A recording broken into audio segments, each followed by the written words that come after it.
નમસ્કાર, હું તો બોલીશમાં હું રોનક પટેલ આપનું સ્વાગત કરું છું. હું તો બોલીશના જે સતત 1569માં એપિસોડ અને 1569માં એપિસોડના 3 મુદ્દા છે. પહેલો મુદ્દો છે મંત્રીથી લઈ જનતા સુધી તમામ રોડ અને ટોલથી ત્રસ્ત. જો કે મંત્રીને તો એક્ઝામ્પશન હોય છે, પણ જનતા ચોક્કસથી પરેશાન હોય છે, વાહન ચાલકો પરેશાન છે. બીજો મુદ્દો છે ખેડૂતોનો કોણે કર્યો ખેલ. અનેક સરકારી યોજનાઓ માટે જમીન સંપાદન થાય છે, પણ શું એ સંપાદન કરેલી જમીનનું યોગ્ય વળતર મળે છે કે નહીં? એ ઓએનજીસી હોય, હાઈવે ઓથોરિટી હોય, કોઈ પાવર જનરેટ કરતી ડિસ્ટ્રીબ્યુશન કરતી કંપની હોય કે કોઈ પણ ઓથોરિટી હોય, મારા ખેડૂતને યોગ્ય વળતર અપાવવા માટે બોલવું છે. અને ત્રીજો મુદ્દો છે ગરીબોના નામે કોનું કલ્યાણ. જી હા, ગરીબોના નામે યોજનાઓ થાય છે, મેળા યોજાય છે, પણ કલ્યાણની કળા કોણ કરી જાય છે ને, એટલે બોલવું છે ગરીબોના નામે કોનું કલ્યાણ. પણ શરૂઆત કરું આપણા તમામનું ખિસ્સું ખાલી ન થાય ને તે મુદ્દે સરકાર સુધી વાત પહોંચાડવાના મુદ્દાથી.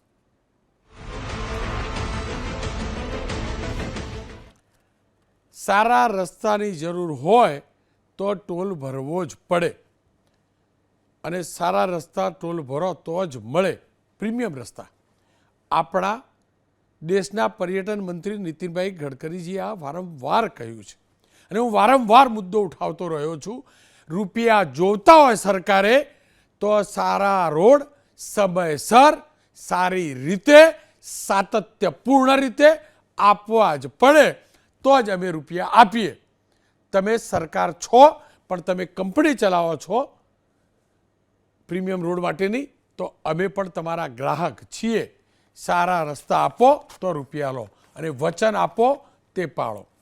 બે કિસ્સા છે, એક દક્ષિણ ગુજરાતનો કિસ્સો છે અને એક સૌરાષ્ટ્રનો કિસ્સો છે. પહેલો કિસ્સો દક્ષિણ ગુજરાતનો કહી દઉં. નેશનલ હાઈવે ઓથોરિટી, આપ તમામ લોકો જાણો છો, જ્યારે પેલો બ્રિજ તૂટ્યો ત્યારબાદ તમામ બ્રિજનું નિરીક્ષણ થયું. તમામ માધ્યમો મુદ્દો ઉઠાવતા રહ્યા કામરેજના બ્રિજનો. કામરેજનો નેશનલ હાઈવેનો આ બ્રિજ જર્જરિત હતો. પ્રશાસન એટલે કે નેશનલ હાઈવે ઓથોરિટી કોઈ કાર્યવાહી નહોતું કરતું, પણ પેલો બ્રિજ તૂટ્યો અને પ્રેશર બન્યું એટલે નેશનલ હાઈવે ઓથોરિટી દોડતી થઈ. દોડતી થયા બાદ આ બ્રિજ ઉપર મોટી એક પ્લેટ લગાવીને વાર્તા ચલાવતા હતા. ઠીગડું, રફ્ફું, કાચું મારીને ગડકરી સાહેબનો આ વિભાગ વાર્તા ચલાવતો હતો. આગળ પાછું ટૂલબૂથ તો છે જ બરાબર. આ સંજોગોની અંદર હવે જ્યારે આ બ્રિજને પરમેનન્ટ રિપેર કરવો જરૂરી હતો એટલે એને ડાયવર્ઝન અપાયું. સુરતના કામરેજ પાસે તાપી બ્રિજ જર્જરિત બનતા તેનું ડાયવર્ઝન અપાયું, અને ડાયવર્ઝન પર ટોલ ટેક્સ વસૂલવામાં આવતા વાહન ચાલકોને રોષ છે. સ્વાભાવિક છે, તમે બ્રિજ સારો ન રાખ્યો, બ્રિજ સારો ન હોય, હવે બ્રિજ રિપેર તમારે કરાવવાનો એટલે ડાયવર્ઝન આપો, તો ડાયવર્ઝનનો ટોલ સામાન્ય વાહન ચાલક શું કરવા ભરે? તમારી ફરજ છે, તમે સારું ન કરી શકો ત્યાં સુધી બીજો વૈકલ્પિક માર્ગ આપો, તમારી ફરજ છે, પણ તમે ટોલ ટેક્સ ભરવા યોગ્ય ન કહેવાય. ગંભીરા બ્રિજ દુર્ઘટના બાદ બ્રિજનું સમારકામ હાથ ધરાયું, સારી વાત છે. સમારકામ માટે 40થી 45 દિવસનો સમય લાગવાનો હતો, એટલે એ બ્રિજ બંધ કરી વૈકલ્પિક માર્ગ તરીકે કિમચા રસ્તાથી મોટી નરોલી ગામ અને પલસાણાના એના પર નેશનલ એક્સપ્રેસ વે 4 પર ડાયવર્ઝન આપવામાં આવ્યું. રાતોરાત એ એક્સપ્રેસ વેને તૈયાર કરાયો, થોડું ઘણું જે કામ હતું પૂરું કરાયું, આપ્યું. પણ હવે ત્યાં પાછું એડિશનલ એક ટોલ બૂથ છે. આ સંજોગોમાં જ્યારે આ થતું હતું ને ત્યારે એમ કહેવામાં આવેલું, જિલ્લા પોલીસ વડાએ કહેલું, જિલ્લા પોલીસ વડા સાહેબે કહેલું કે આ ડાયવર્ઝન આપીએ છીએ કારણ કે ત્યાં રિપેરિંગ ચાલે છે અને ત્યાંનો ટોલ નહીં વસૂલવામાં આવે. આવો સાંભળીએ સુરત જિલ્લા પોલીસ વડા હિતેશ જોઈસર સાહેબે શું કહ્યું હતું. જે કિમથી જે નેશનલ એક્સપ્રેસ વે 4 જે સ્ટોપ ગેપ અરેન્જમેન્ટ ભારત સરકાર અને ગુજરાત સરકાર દ્વારા જે ચાલુ કરવામાં આવી રહેલ છે, એના ઉપર હાલ કોઈ પણ પ્રકારનું ટોલ પણ લેવામાં નથી આવતો. એટલે સીધા અહીંથી એક્સપ્રેસ વેથી થઈ અને એના માં નીકળવામાં આવશે, અને એનાથી પાછા વાહન ચાલકો NH-48 ઉપર જઈ શકશે. ત્યાં પણ બધી તૈયારીઓ કરી દેવામાં આવેલી છે.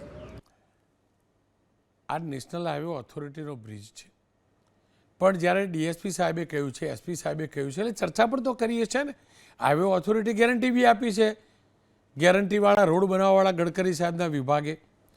પણ બીજા લોકોને તો ઠીક, જે સ્થાનિક લોકો છે જેમનું પાસિંગ GJ5 એટલે સુરતનું અને GJ19 છે, એમની પાસેથી ટોલ વસૂલવા માટે 2 દિવસ પહેલાં કેન્દ્ર સરકારનું નોટિફિકેશન આવ્યું અને એના પાસે જે એક્ઝિટ પોઈન્ટ છે ત્યાં ટોલ પેટે 95 રૂપિયા, 100ની નોટમાં 5 રૂપિયા જ ઓછા વસૂલવાનું ચાલુ થઈ ગયું.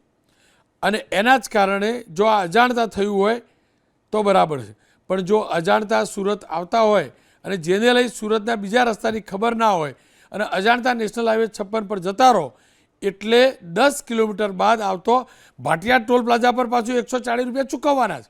આપ સમજો છો ને મારી વાત? તમે મુંબઈ જવા નીકળ્યા, રસ્તામાં વિચાર્યું સુરત જઈશું, તો પેલો અહીંયા તાપી નદીનો પુલ આવે, રિપેરિંગ ચાલે છે, એટલે તમે એના પહેલાંથી કિંમતી તમને ડાયવર્ઝન આપવામાં આવ્યો, એ ડાયવર્ઝન જેવો પૂરો કરો એટલે જે ગેરંટી આપી હતી એના વિરુદ્ધ 95 રૂપિયા ભરવાના. અને પછી ઈચ્છા થઈ કે ભાઈ મામા કાકાના ઘેર સુરત જઈએ અથવા સુરતના જ છો તો તમે ત્યાંથી ભાટિયા ટોલ નાકાથી અંદર જાઓ તો પાછા 140 રૂપિયા બીજા ભરવાના. એટલે પેલો 60 કિલોમીટરવાળો ગડકરી સાહેબનો નિયમ પણ ત્યાં જતો રહ્યો પાછો. આવો સાંભળી લઈએ ટોલ નાકાના મેનેજર છે ને એક્સપ્રેસવેના અજયકુમાર સિંહ, તે શું કહી રહ્યા છે. रात 12 बजे से टोल चालू किया है एज पर नोटिफिकेशन गवर्नमेंट पे. हमारे पास जो नोटिफिकेशन आया उस हिसाब से हम अपना काम कर रहे हैं सर. લૂંટી લો ભાઈ, જેટલા લૂંટવા એટલા લૂંટી લો. મારું ગુજરાત અમીર છે ને એટલે ખાલી કરી લો. થોડાક દિવસ એક તો તમે બ્રિજ સમયસર રિપેર ના કરો, પછી ડાયવર્ઝન આપો, ડાયવર્ઝનમાં અમારે વધુ કિલોમીટર ફરવાનું, વધુ ફરીએ પણ ખરા, પાછા કોઈ પૈસા નહીં લઈએ સરકારની જ ઓથોરિટી ગુજરાત સરકારની, પછી નેશનલ હાઈવે ઓથોરિટી નોટિફિકેશન આવે કે ટોલ ટેક્સ ભરવાનો, પછી પાછું એ જ મારા સુરતમાં જવાનું હોય એટલે જ હાઈવે ઓથોરિટી પાસે 140 રૂપિયા ભરવાના. વધુ ફરીને જવાનું, સમય બગાડવાનો, તમારા પાપે આ થયું. 95 રૂપિયા ભરવાના, પાસે 140 રૂપિયા ભરવાના. અદ્ભુત છે. હવે તમને રાજકોટ લઈ જાઉં. રાજકોટની અંદર તમે તમામ લોકો જાણો છો, રાજકોટવાળો જે હાઈવે આગળ ડેવલપ થઈ રહ્યો છે, 4 lane 6 lane, Rajkot Gondal national highway પર દુનિયાભરના ખાડા છે, ટ્રાફિક જામ થાય છે, લોકો હેરાન છે. થોડાક દિવસ પહેલાં રાજકોટથી જેતપુર સુધી કલેક્ટરે નેશનલ હાઈવે ઓથોરિટીના અધિકારીઓ સાથે મિટિંગ કરી, વિઝિટ કરી અને સૂચના આપી કે ટ્રાફિક ન સર્જાય તે માટે ખાડા પૂરવામાં આવે. પણ હાલ પણ ટ્રાફિક જામની સમસ્યા ઠેરની ઠેર છે. ગઈકાલે કોંગ્રેસે પણ રાજકોટ ગોંડલ નેશનલ હાઈવે પર રોડ નહીં તો ટોલ નહીંનો બેનર સાથે વિરોધ કર્યો હતો. રાજકોટ જેતપુર નેશનલ હાઈવે પર 2 ટોલ બૂથ છે, પીઠળિયા ટોલ ટેક્સ અને ભરૂડી ટોલ ટેક્સ. પીઠળિયા અને ભરૂડી ટોલ પ્લાઝા પર 18 માર્ચે, કેમ કે વારંવાર રજૂઆત થતી હતી, લોકો હેરાન થાય, લોકોનું પેટ્રોલ ડીઝલ બળે, સમય બગડે. આપણે તો અમીર લોકો એટલે કદાચ રૂપિયાની બરાબર, પેટ્રોલ ડીઝલની પણ સમયની તો કિંમત હોય ને આપણી. એટલે બહુ રજૂઆતો થઈ, બહુ રિપોર્ટ આવ્યા, તમે એને 6 લેન કરો છો, તમે ખાડા સમયસર નથી પૂરતા, એના કારણે ટ્રાફિક થાય, રૂપિયો કે ના આપવાનો હોય, ફૂટી કોડિયા ના આપવાની હોય, પ્રીમિયમ રોડ ના હોય તો ગડકરી સાહેબના વિભાગને. છતાંય બહુ રજૂઆતો બાદ 20% ઘટાડો કરાયો અને નવો ભાવ પીઠળિયા ટોલ પ્લાઝાથી પર 35 રૂપિયા અને ભરૂડી ટોલ પ્લાઝા પર 45 રૂપિયા રાખવામાં આવ્યો. જો કે હજુ પણ ખાડા પાછા યથાવત છે. અને આ પાછો હું નહીં કહેતો, હું નથી કહેતો ખાડા યથાવત છે. થોડી વાર પછી કહીશ કોણ કહે છે ને થોડી વાર પછી કહીશ. પણ આ ચર્ચાને પહેલાં શરૂ કરી દઉં, ઓળખાણ બી કરાવી દઉં. રાજુભાઈ ધ્રુવ, બીજેપીના પ્રવક્તા નેતા, લલિતભાઈ વસોયા, કોંગ્રેસના પ્રવક્તા નેતા, Jitendrabhai Sanghvi, vice president all India truck and transport association. Jitendrabhai, આપની પાસે આવું એ પહેલાં લલિતભાઈ જોડે વાત કરી લઉં એટલે પહેલાં રાજકોટવાળી વાત થઈ જાય. લલિતભાઈ, 20% ઘટાડી દીધા સાહેબ, 20% રૂપિયા ઘટાડ્યા આપણા. નીતિન ગડકરીને આભારનો પત્ર લખ્યો કે નહીં તમે?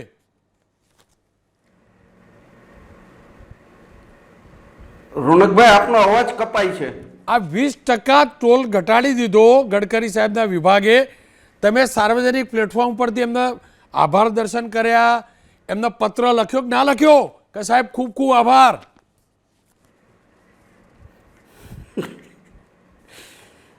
રોનકભાઈ, ગડકરી સાહેબ કદાચ સૌરાષ્ટ્રમાં આવશો તો અમે એનું સ્વાગત અને સન્માન બેય કરશું. આ હું કટાક્ષમાં એટલા માટે કહું છું કે રાજકોટ, જેતપુરથી રાજકોટ પહોંચવા માટે અમારે 1 કલાકનો સમય જ્યારે 4 લાઈન હતી ત્યારે જોતો હતો, એને બદલે અત્યારે જેતપુરથી અમે રાજકોટ પહોંચીએ છીએ, અમારે ફીટ 2.5 કલાક થાય છે. રોડ બનાવ્યા પછી ડ્રાઈવરજનના જે નિયમો હોય એ નિયમોનું પાલન કરવામાં નથી આવ્યું.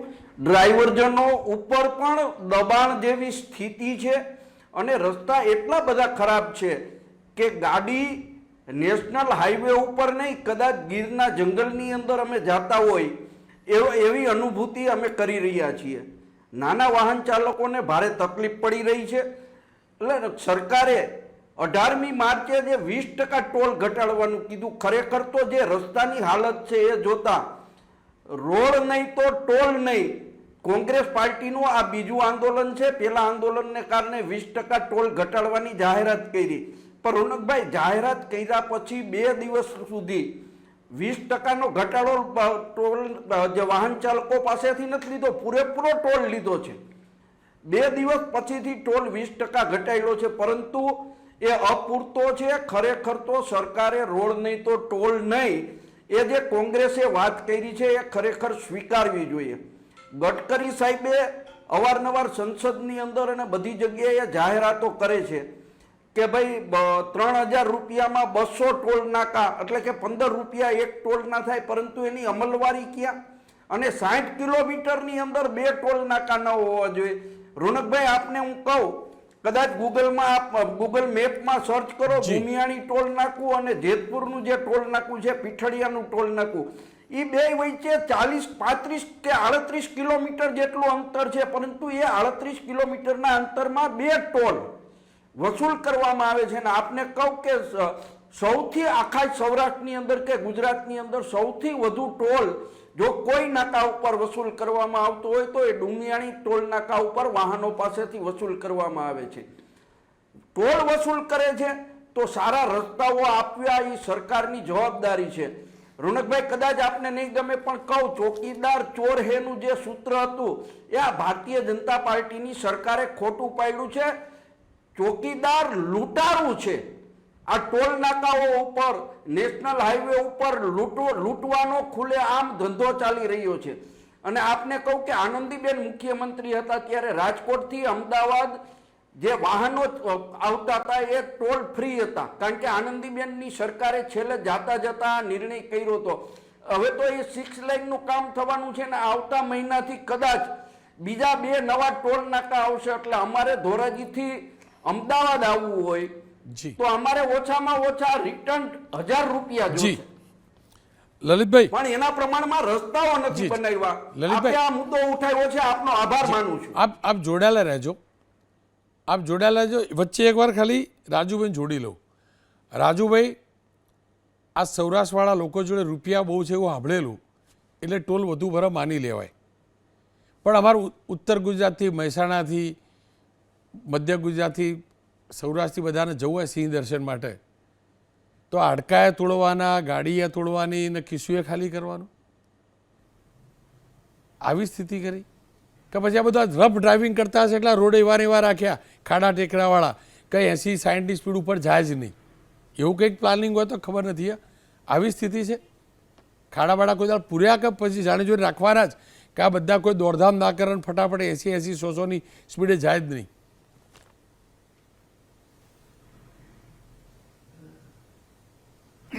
રોનકભાઈ, આપે જે વાત કરી, મારા કોંગ્રેસના મિત્રોને મારે એટલું જ કહેવાનું છે કે ટોલ નાકામાં ટોલ ન વસૂલે એને માટે એમણે દેખાવો કર્યા, આંદોલનો કર્યા. અને હમણાં મારા મિત્ર લલિતભાઈએ એમ કહ્યું કે ચોકીદાર ચોર હે ને લૂંટ છે. અરે ભાઈ, લૂંટ તો તમે કરી હતી એટલે તો તમને અત્યારે પ્રજાએ ધૂતકાર્યા છે. હવે રહી વાત ટોલની, 20 થી 25% ટોલ ઘટાડવામાં આવ્યો. કોંગ્રેસના શાસનમાં 2008ની સાલ કોંગ્રેસની કેન્દ્રમાં સરકાર હતી ત્યારે આ ટોલ માટેના પ્રોવિઝનો બધા નાખવામાં આવ્યા હતા. અને અત્યારે કોઈ ઓથોરિટીનો અધિકાર નથી કે 15-20%થી ટોલ ઘટાડી શકે. એ પાપ કોંગ્રેસનું છે. કોંગ્રેસે 2008માં આ બધા આ પ્રકારના જડ નિયમો કોંગ્રેસે નાખેલા છે. આ કોંગ્રેસના પાપે આજે આ તો અમે અત્યાર સુધી કે ભાઈ કોંગ્રેસને હવે ઘણા વર્ષો થઈ ગયા, 2014થી સત્તા પર નથી એટલે અમને એમ હતું કે ન કહીએ, પરંતુ આજે અમે સત્યનું રહસ્ય ઉદ્ઘાટન કરવું એટલા માટે પડે છે કે કોંગ્રેસના મોટા લોકો કયા મોટે દેખાવો કરવા જાય છે કે ટોલ ફ્રી કરો. અરે ભાઈ 2008ની સાલમાં તમે જ પ્રજા ઉપર આ જુલ્મ ગુજાર્યો હતો. જી. તમારા પાપે જ આ ટોલ રાજુભાઈ, રાજુભાઈ ગડકરી સાહેબ ને બાકીના તો લોકો તો એને ફોલો કરે છે. Follow કરે. હું એ જ કહું છું. નહીં, નહીં. 15-20% ઘટાડો આ કરવામાં આવ્યો છે. કોંગ્રેસ- જ્યાં સુધી આ કોંગ્રેસવાળા મંજૂરી, જી, કહી જી. શકીએ જે સાંભળો ને, આ કોંગ્રેસ વાળા પાપીઓએ એવું પણ કીધેલું કે ખાડા ટેકરાવાળો રોડ આપવાનો, ખાડા પડત નહીં પુરાવાના. આ બધા પાપીઓ કોંગ્રેસ વાળા 2008માં નહીં, જો- એવું કીધેલું કે આપણે ખાડાવાળો રોડ આપવાનો. કોંગ્રેસવાળા ને આ કોંગ્રેસ વાળાએ કહેલું, લોકોએ- મને કોને ખાડાવાળા રોડ નું કહેલું. જો ટોલની વાત કરીએ, ખાડાવાળા રોડની વાત ખાડાવાળો કરેલી. જો, એક ખાડા- વાત કહું, ખાડાની હાલત શું છે? ગુજરાતના રસ્તાઓ સારા છે, રોનકભાઈ. ખાડાવાળા રોડની વાત- ક્યાંક રસ્તાઓ ખરાબ હોય, પણ એમને રોનકભાઈ, ખાડા તો છે, અત્યારે સાહેબ, કોંગ્રેસવાળા કેમ ચાલે કહેતા? છે, એનો દિવસ ને રાત એ લોકો મેન્ટેન કરે છે. અરે સાહેબ ક્યાં મેન્ટેન કરે? ઉભા રહો, બીજું, એક સેકન્ડ ઉભા રહો, રોનકભાઈ, ઉભા રહો. રોનકભાઈ, એક સેકન્ડ રાજકોટ મોટા અને જે- ભાઈ, ઓ મોટા ભાઈ, આ લલિતભાઈ વસોયા તો છાપેલું કાટલું કોંગ્રેસનું, પણ આ શિવરાજસિંહ ચૌહાણ પણ કોંગ્રેસ વાળા છે. મધ્યપ્રદેશના મુખ્યમંત્રી એ પણ કોંગ્રેસ વાળાના છે, પૂર્વ મુખ્યમંત્રી, અને આપણા દેશના કૃષિ મંત્રી હમણાં જ આવેલા સિંહ દર્શન માટે. શું કહીને ક્યાં સાંભળવું છે? લો સંભળાવી દઉં.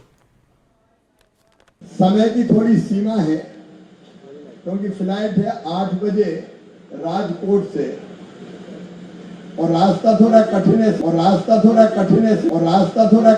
6 लेन बन रहा है इसलिए काम चल रहा है. રાજુભાઈ, આપણે થોડું હિન્દી આવડતા હે, અને હિન્દીમાં મને એટલી ખબર પડી કે અમને એવું કીધું કે રાસ્તા થોડા કઠિન હે. હવે કઠિનનો મતલબ શું એ સમજાવી દો તમે મને. તમે કહો ને ગુજરાતના રસ્તા બહુ સારા છે. આ શિવરાજસિંહ ચૌહાણ એ જ નીતિન ગડકરીજી સાથે બેસે છે અને ત્યાંથી જ આવવાના હતા. એમને જ કહ્યું જલ્દી નીકળવું પડશે ભાઈ, અને એમનો તો સાયરનવાળી ગાડી મળે છતાંય. બરાબર, લલિતભાઈ વાળા જોડે તો કોઈની જોડે સાયરનવાળી ગાડી રહી જ નહીં. તમારા વાળા થોડા ઘણા જોડે હશે. બરાબર, હવે આ નીતિન ગડકરીજીને હિન્દી તો ખબર પડે ને. શિવરાજસિંહ ચૌહાણનું કહો, રોડ સારા ક્યાંથી આવ્યા? ખાડા પૂરવાને પૈસા લેવા? રોનકભાઈ, આપે વાત કરી, શિવરાજસિંહ ચૌહાણે કીધું, મેં પણ સાંભળ્યું, પણ શિવરાજસિંહ ચૌહાણ કેન્દ્રીય કેબિનેટ મંત્રી છે, કૃષિ મંત્રી છે, અને મધ્યપ્રદેશના 3 વાર મુખ્યમંત્રી હતા. એના સમગ્ર રાષ્ટ્રમાં પ્રવાસો ખૂબ થાય છે. એ આ રસ્તેથી સોમનાથ ગયેલા, જુનાગઢથી સોમનાથ, અને એમને આઈડિયા હતો. બીજું કે કોઈ શું આઈડિયા શું હતો? આઈડિયા શું હતો? આઈડિયા શું હતો? રાજુભાઈ, આઈડિયા પ્રકારની સાંભળો ને, પરિસ્થિતિ આઈડિયા થતી શું હોય, હતો? અને એમને એ પરિસ્થિતિ, હું એ માનું છું કે જો કેન્દ્રના કેબિનેટ મંત્રી પણ જો સહકાર આપતા હોય તો હું યાર માનું ભાઈ, છું એમને કે તો મફત કોંગ્રેસના નીકળવાનું લોકોએ પણ આ હોય. વાત નહીં, સમજવી નહીં, જોઈએ સાંભળો કોઈ કે ભાઈ સરકાર. એમને કીધું ઓ કે રાજુભાઈ, ભાઈ રસ્તો કઠિન છે, ઓ તો વહેલા રાજુભાઈ, જવું પડશે, 2 કલાક જેવું થશે. રાજુભાઈ, તો એમને જી. ઓફિશિયલ એક્ઝામ્શન હોય, સહકાર આપતા હોય એટલે એમનો ઓફિશિયલ એક્ઝામ્શન હોય. એમને ટોલ ટેક્સ ના ભરવાનો હોય, મારા જ તમારા જેમ. અને એમને ખબર દેખાતું આખું દેશ ફરીને કે રાજકોટ વાળો રસ્તો ખરાબ છે, જલ્દી નીકળો. રોનકભાઈ, આપે આ વાત તો સ્વીકારવી પડશે કે આ ટોલ ટેક્સના જે કાંઈ નિયમો અને જે કાંઈ ભાવની બધું 2008ની સાલમાં નક્કી કરવામાં આવ્યું, અને એ વખતે કોંગ્રેસની સરકાર હતી. અમારી સરકાર 2014માં આવી. બીજું કે લોકોની રજૂઆતો થઈ તો નેશનલ હાઈવે ઓથોરિટી દ્વારા જેટલી એમને મંજૂરી આપવાની સત્તા હતી, એમણે 20-25% જેવો ઘટાડો પણ ખાડા કર્યો. પૂરો ભાઈ. આપ સ્વીકારો. અરે, હવે રહી વાત બીજી રોડ, તમે એ તો સ્વીકારો, ખાડા પૂરો. કે રોનકભાઈ, મને સાંભળો રોનકભાઈ, બોલો રોનકભાઈ, બોલો, મને વાત પૂરી કરી જવા દો. જી. અજય ટામટાજી આવ્યા ત્યારે પણ અમારે આ વાત થઈ હતી. મનસુખભાઈ માંડવિયા, એમને પણ ત્યાં વાત થઈ. અને બીજું એક આપને કહું, 14મી તારીખે માનનીય મુખ્યમંત્રી, એમનો 15મી તારીખે જન્મદિવસ હતો, માનનીય મુખ્યમંત્રીશ્રીએ સૂચના આપી અને કલેક્ટર રાજકોટ અને કલેક્ટર જુનાગઢને હાઈવે પર મોકલા, અને એમને રાજકોટથી જેતપુર સુધી એમ કીધું કે તમે ઓથોરિટીના અધિકારીઓને લઈ જાઓ. મુખ્યમંત્રીએ પોતાનો જન્મદિવસ નથી ઉજવો, પરંતુ મુખ્યમંત્રીએ રાજકોટ જેતપુર વચ્ચે લોકોની હાલાકી, લોકોની પીડા એ સમજીને એમણે કલેક્ટરને મોકલા. એટલે માટે કે ભારતીય જનતા પક્ષની સરકાર સાહેબ તત્પર છે. આજે એ બ્રિજ, એ હાઈવે ઉપર 16 જગ્યાએ માર્શલો રાખવામાં આવ્યા છે, 14 ક્રેન રાખવામાં આવી છે કે ટ્રાફિક જામ ન થાય. આજે પીપળિયા પાસે લોકો ક્યારે ક્રોસિંગ કરે છે, એને લીધે ટ્રાફિક જામ થાય છે. સાપર વેરાવળ પાસે લોકો રોંગ સાઈડ ક્રોસિંગ કરે છે. બીજું કે ચારે બાજુ સાપર વેરાવળ પાસે ઇન્ડસ્ટ્રીયલ એરિયા ડેવલપ થયો છે, ત્યાં ડાયવર્ઝન માટેની સ્પેસ મળી શકે એવું નથી. રોનકભાઈ, અનેક પ્રશ્નો છે કે આજે વિકાસ કાર્ય ચાલુ તો રાખવું પડશે. લોકોને હાલાકી પડે છે, અમે ઈચ્છીએ છીએ કે લોકોને તકલીફ ન પડે. અમે અધિકારીઓ સાથે સતત સંપર્કમાં છીએ અમારા ધારાસભ્યો સંસદસભ્યો જી. કેન્દ્રીય મંત્રી શ્રી બધા સૂચના ખેર, આપે છે જી. અને કામ પણ અત્યારે રાજુભાઈ, યુદ્ધના ધોરણે ચાલે જી, છે રાજુભાઈ. અને આજે આપ જોવો કે જો માનનીય મુખ્યમંત્રી કલેક્ટરને દોડાવતા હોય તો રાજુભાઈ. કેટલી સરકાર ચિંતિત છે લોકો માટે એ પણ રાજુ- આપણે રોનકભાઈ વિચારવું જોઈએ. રાજુભાઈ, પરિણામની વાત કરવાની આપણે તો હું ગમે એટલું ભણ્યો 24 કલાક લખ કર્યું પણ પરિણામ સાહેબ શું? હમણાં બરાબર, એક વર્ષની આસપાસ આ રસ્તો ચાલુ થઈ જશે આજે એક વર્ષ હજી રાહ જોવાની. ખેર, અને ખાડા માટે એક બીટુમેન નો રાત્રે આ લોકો રાત્રે રિપેરિંગ કરે છે. તો ઉપકાર રોનકભાઈ, થોડા હું પણ કરે. એક વખત આંટો એને મારી ઉપકાર આવ્યો થોડા આ કરે. highway ઉપર. ઉપકાર આપની સાથે કરે. વાત કરું ને એ એને પહેલા ઉપકાર થોડાક કરે દિવસો પહેલા રાજુભાઈ. હું પણ ગયેલો. એમને આ ઉપકાર કરે રોડ રાતે કામ કરો તો ના, ના, ઉપકાર કરે ઉપકાર મારી નથી ઉપર કરતા. રૂપિયા લે ઉપકાર મારી નથી જોડેથી. કરતા. ઉપકાર નથી તો પછી કરતા. એ ખેર, એમની ફરજ ના બજાવે ભાઈ છે. ના. ચલો લલિતભાઈ છેલ્લે રોનકભાઈ કહેજો એમની તમારી ફરજ બજાવે વાત. છે. બસ તો એમની પછી ફરજ બજાવો. બજાવે છે. બજાવો. લલિતભાઈ બોલો. રોનકભાઈ મારે કેવું છે, રાજુભાઈએ કીધું કે 14 જગ્યાએ ક્રેનો રાખવામાં આવી છે, માર્શલ રાખવામાં આવ્યા છે. રોનકભાઈ, તમારા પત્રકારને કેમેરામેનને કાલે મોકલજો. માર્શલ ક્યાંય રાખવામાં નથી આવ્યા, હોમગાર્ડ જીઆરડી ના માણસો પણ નથી રાખવામાં આવ્યા. હવે કોન્ટ્રાક્ટર 14 વર્ષથી નાની ઉંમરના છોકરાઓને હાથમાં ઝંડી પકડાવીને ઊભા રાખ્યા છે. હું કાલે જ એ રોડ ઉપરથી આવ્યો છું અને એક પણ જગ્યાએ પોલીસનો કર્મચારી હોય. મારી ભૂલ હતી કે મેં વિડીયો નતો ઉતાર્યો, મને ખબર નહોતી કે એબીપી અસ્મિતામાં રોનકભાઈ અમારો મુદ્દો ઉઠાવવાના છે. નકર હું એ લઈ આવત કે નાની ઉંમરના છોકરાઓ બાળ મજૂરી કરાવીને ત્યાં ઝંડા લઈને ઊભા રાખ્યા છે. કોઈ જગ્યાએ માર્શલ ક્યાંય ઊભા રાખ્યા નથી. કોન્ટ્રાક્ટરના માણસો જી. નાના બાળકોને ઓછા પગારે ત્યાં ઊભા રાખ્યા છે. અને ક્રેન તો એટલા માટે રાખી છે કે ખાડામાં વાહનો પડે અને વાહનોની કમાનો ભાંગે, વાહનોની એક્સલ ભાંગે તો એને ખેંચીને સાઈડમાં કરવા જી. થાય. રાજુભાઈ છેલ્લી તમારી અને રાજુભાઈ તો એવી રીતે વાત કરે છે ટોલ નાકાની. રોનકભાઈ છેલ્લી બોલો, વાત આ કરી, મારી વાત પૂરી કહી દો, કરી કહી દો દો તમે. કે 2008 માં કોંગ્રેસ ટોલ નાકું નાખ્યું પણ 2008 માં ખાડા કરીને ગઈ હોય એવી વાત કરે છે રાજુભાઈ. રાજુભાઈ, આ રહ્યો ક્રેન વાળી વાત તો સાચી એમની. ક્રેન શું કરવા રાખવી પડે? એટલા માટે રોનકભાઈ કે ફ્લાયઓવર ત્યાં ફ્લાયઓવર ઘણા છે રાજકોટ જેતપુર વચ્ચે. હવે એમાં કોઈ વાહન ખોટકાણું કે કોઈ વાહન બંધ પડ્યું કે અકસ્માત થયો તો એ સમયે ટ્રાફિક જામ ન થાય એટલા માટે ત્યાં દરેક ફ્લાયઓવરે ક્રેન રાખવામાં આવી છે. આપ ચકાસી શકો છો. બીજું લલિતભાઈએ વાત કરી કે બાળ મજૂર, લલિતભાઈ આ ફોટા પાડી દો. એટલા માટે જ્યારે અમે વાત કરીએ છીએ ને ત્યારે આધાર પુરાવા સાથે વાત કરીએ છીએ. લલિતભાઈ, આપે ફોટા પાડી લેવા જોતા હતા. આપ જો આ બાળમજૂરીની વાત કરતા હોય તો મને એવું લાગે છે કે તથ્યવિહીન આધાર પુરાવા વગરની વાત લલિતભાઈ આપણે ન કરીએ. આપણે જવાબદાર આગેવાન છીએ. આપ પૂર્વ ધારાસભ્ય છો, આપે ફોટા પાડી લેવા હતા. આપને આ વાત કરવાનો અધિકાર છે. પરંતુ હું એવું માનું છું કે સમાજના હિતમાં પણ આવી ખોટી વાતો ન કરીએ. રહી વાત કે રોનકભાઈ, અત્યારે સરકારનું સતત ત્યાં ધ્યાન છે. આજે માનનીય મુખ્યમંત્રી પોતે જયારે કલેક્ટરોને મોકલતા હોય, રાજકોટના કલેક્ટર ઓમપ્રકાશ અને રાણા વચ્ચે આ બંનેને નેશનલ હાઈવે પર મોકલવામાં આવ્યા અને ઠેઠ સુધી હાઈવે ઉપર એમ કે આજે રાજકોટના ઓમપ્રકાશ ગયા તો અધિકારીઓને અહીંથી સાથે લઈ અને જેતપુર સારું સુધી કર્યું ગયા. રાજુભાઈ. ખૂબ કહેવાનું એક છે કે રોનકભાઈ, પણ સવારે નીકળે છે, સાંજે પાછા આવ્યા છે. કટિબદ્ધ છીએ, પ્રશ્નનો ઉકેલ નહીં. અત્યારે સવારે ગયા છે ને સાંજે પાછા આવ્યા છે. આખો દિવસ મારા કલેક્ટર સાહેબનો બગડ્યો હશે આટલો અંતર કાપવામાં. કમસે કમ 6 કલાક તો ગયા છે આવતા નહીં, જતા. એવું નથી. કલેક્ટર સાહેબનો દિવસ કરતા જો એટલા માટે કે રાજ્ય સરકાર ચિંતિત છે સાહેબ આ પ્રશ્ન માટે. બોલો, રાજ્ય વાંધો સરકાર નહીં. કેટલી જી, ચિંતિત જી, છે જી, ને જી. એને એનું આ એક બિલકુલ. ઉદાહરણ છે. આ સંઘવી સાહેબને પૂછી લઉં. જીતેન્દ્રભાઈ સંઘવી મારી સાથે જોડાયા છે, વાઇસ પ્રેસિડેન્ટ છે all India truck transport association. Jitendrabhai, આ આપણા ગુજરાતના નાગરિકો ધની, આ ટ્રકવાળા પણ પૈસાવાળા. એટલે ગડકરીજી જે કહેતા હતા કે ગુજરાતમાં તો ટોલ નાકા લાગશે જ, પણ તમે કોઈ માગણી કરો છો કે નહીં તમે પૈસા લો પણ રોડ તો સારો આપો. અને રાજુભાઈ કેમ ખરેખર ખાડા પૂરાઈ ગયા ખરા?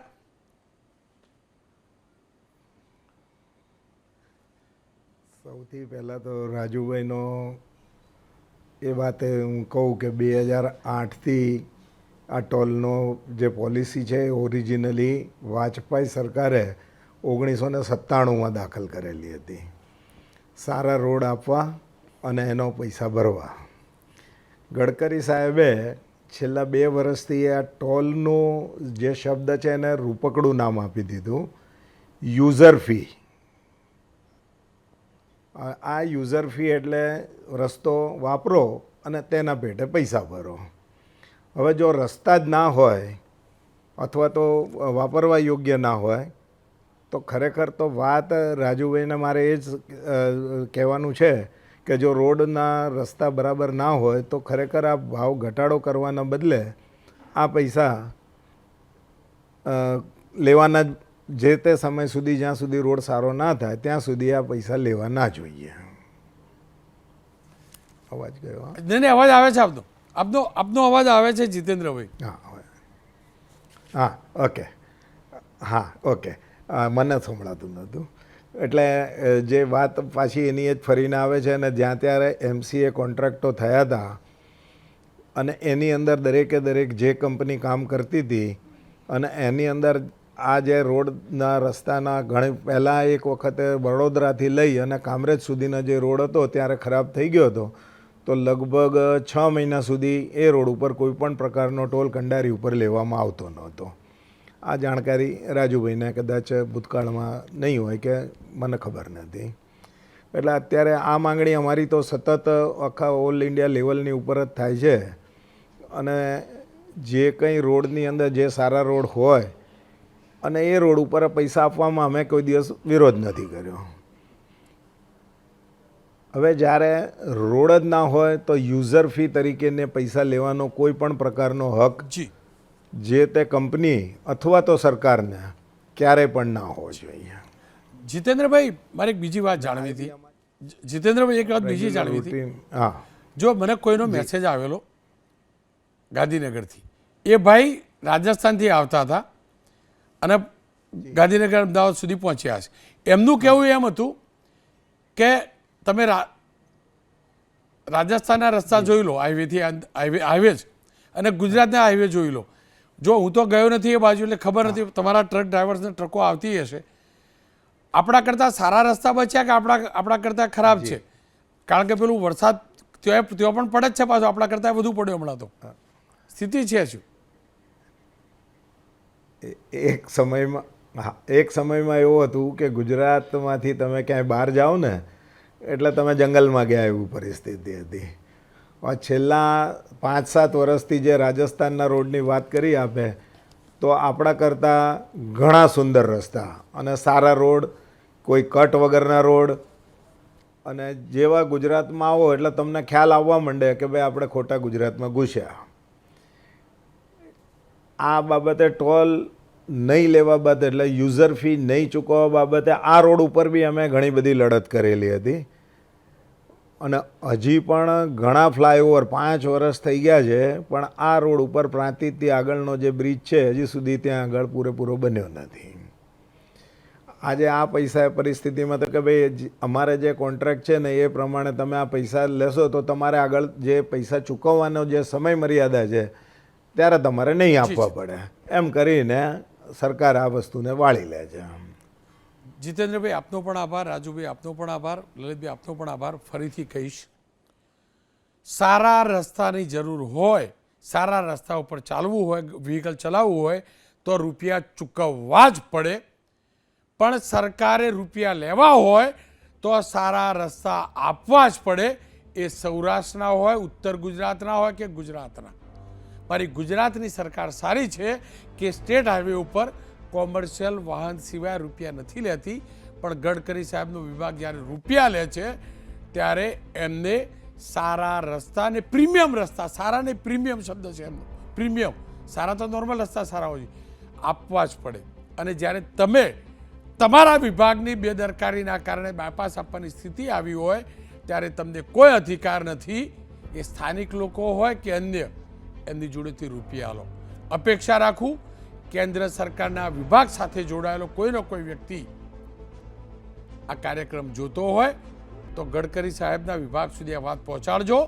ખિસ્સું અમારું ગુજરાતનું ખાલી થઈ ગયું છે, અમે પરસેવો પાડીને રૂપિયા કમાઈએ છીએ. 2 નંબરમાં ગડકરી સાહેબ લાવતા નથી લાવતા. એટલે તમને મેં સાંભળેલા કે આટલા રાજ્યો જે વિકસિત છે, જ્યાં સમૃદ્ધ છે, ત્યાં ટોલ નાકા તો હશે, બીજે બધે પ્રધાનમંત્રી યોજના અંતર્ગતના બનશે. ગડકરી સાહેબ અમે સમૃદ્ધ હતા પણ બહુ ચૂકવી દીધા અહીંથી, અને હવે અમારું બહુ ભાગી ગયું, આટલું સમજી લેજો. બહુ પીઠ તોડી, બહુ કરોડરજ્જુ તોડી.